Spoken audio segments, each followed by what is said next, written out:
So ayan guys, lipat tanim tayo ng bawang natin. Ayan, kita nyo, kukunin na natin sila. Ayan na. Maraming magtataka kung bakit pinupunla ko muna siya bago ko siya ilipat sa pagtataniman niya. Gusto ko kasi yung space, walang sayang. Ayan. Ayan, may mga ugat na siya, oh. Kita nyo yan, may mga ugat na. Ayan. Pinapaugat ko muna siya rito para alam kung tutubo talaga silang lahat.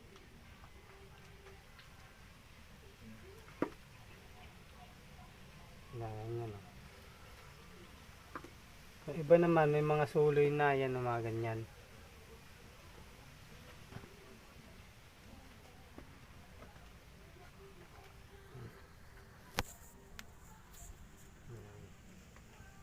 Dami-dami na rin sila.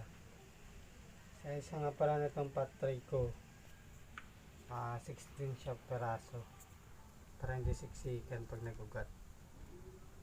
Yan. Pagka may mga ganitong mga sama nyo na para hindi masira yung ugat. So yan, sa mga nandito pala yung mga sili pala to. Yan, sili. Titignan pa natin dito, baka meron pa tayong makukuha. Yun. So yan guys, meron na rin siya, pwede na rin siya ilipat. Basta may ugat na, pwede na natin siya ilipat sa pagtataniman niya.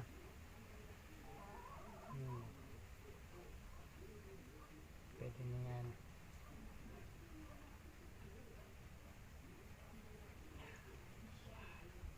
Medyo maliliit pa. 2 days pa lang kasi to eh. Bali yung una kong kinuha kanina ay 3 days na siya.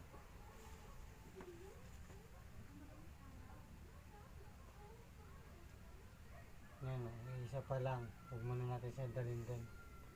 Baka hindi mabuhay.